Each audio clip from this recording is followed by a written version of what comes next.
sonra.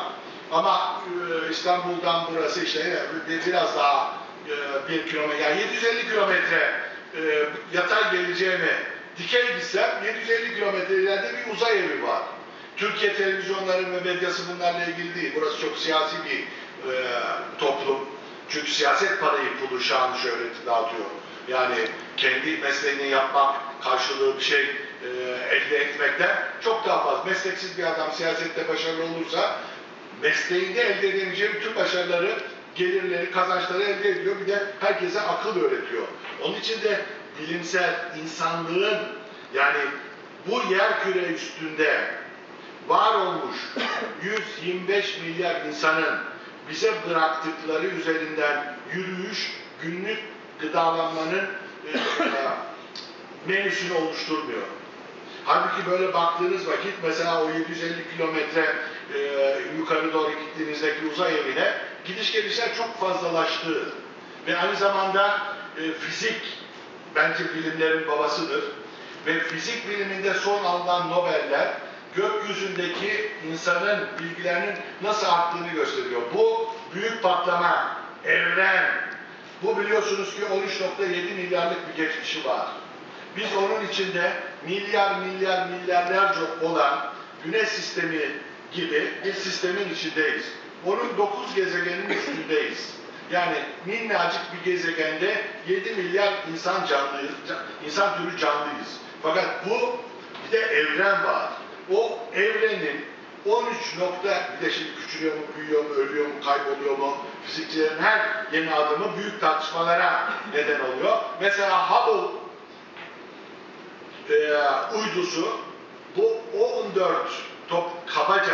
14 milyar yıllık evrenin 600 milyoncu yılındaki resmini çekti.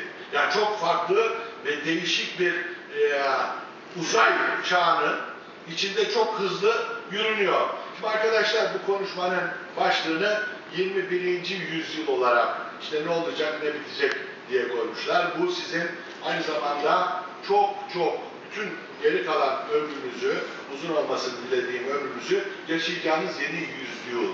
Acaba mesela 20. bizim üniversitelerde şöyle bir sorun vardır.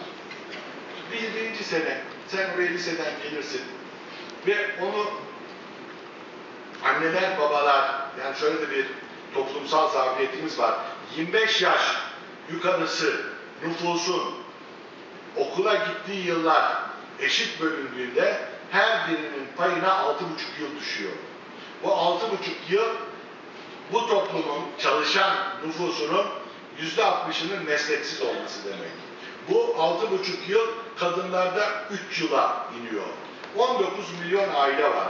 Herkes kendi ailesinde ne görürse ona göre ihtiyaçları şekilleniyor. Yani anne geceleri kitap okumuyorsa bir şekilde sen de kitap okumuyorsun. Anne baba üniversiteli değilse üniversiteyle ilk tanışma senle oluyor. Bu bir taraftan bir demokratikleşmeyi beraberinde getiriyor. Üniversiteye gidemeyenler üniversiteye gidiyor. Ama bir taraftan da bir zorluğu beraberinde getiriyor. Üniversiteyle lise arasındaki farkı algılamıyoruz. Üniversitelerde bunu anlatmıyor. Yani üniversitede 1. sınıf niye vardır? Yani 1. sınıfta 6 ders, 8 ders, dersler önemli değildir. Üniversitenin tümü 4 sene bir derstir. Yani senin değer kendine katma, meslek, öğrenme, dünyada bu yerkürede yaşamış 125 teorik olarak milyar adamın buluşlarının, edinimlerinin, kazanımlarının sana aktarıldığı yerdir. Ama sen böyle bir bilinçle gelmiyorsan ders olarak bakarsın. İşte bilmem fotokopiciye bilmem ne hocanın notları var mı? Şu sınıfı geçeyim falan. Ya sınıfı geçsen ne olacak? Diplomayı alsan ne olacak? Hayat zaten seni eliyor. Ya ben şimdi adama baktığım vakit bana desin ki ben bilmem ne, verdim teknikten. Ya baktım gözünden anlarım ne olduğunu. Bir seni işe alacak adam zaten bir şekilde yani hocaların öyle hoş bir tarafı vardır.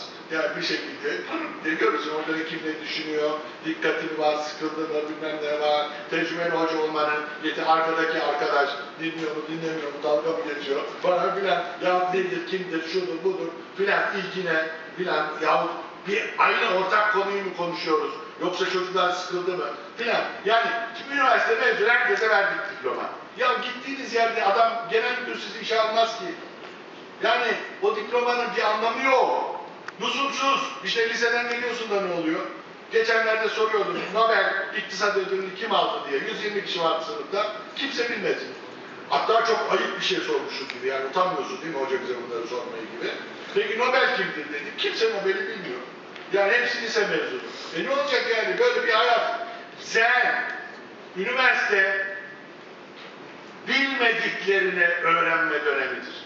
Bizde bilmediğini yok sayma dönemi. Şimdi bakıyorum ben, bilmediği bir adamın adı geçiyor. Kardeşim yaz bunu, not al, bak, eve gidince ilgilen. Senin manevi sülbünden gelen adamların oluşturduğu bir mekandır. Ben bunu bilmiyorum hocam dedi ya, bilmiyorum öğrenmeye gerek yok. Tabii yani bir taraftan da bu normal, bunu ben çok eleştirmiyorum. 6,5 saat, dün 6,5'tu, bugün 7 olmuştur, televizyon seyrediyoruz biz. Yani o televizyonlara bakıyor. Televizyon seyrettiğin vakit senaryo yazan senin hayatını şekillendiriyor. 7 saat onu seyrediyoruz. Ertesi günde onu konuşuyoruz. Ve hayatı 3-5 tane senaryo yazarı belirliyor ya. Ya uzay çağı bilmem ne falan bilmem ne belirlemiyor ki. Üniversitenin bir ağırlığı yok. Çünkü üniversitede insanlığa katkısı yüksek olan yahut toplumun önünde eksiklikleri giderecek filan bir yerler değil ki memurlaştırılmış yerler. Buna siyasetçilerin ödü patlıyor. Filan kendi içinde zaten pilot sistemi var.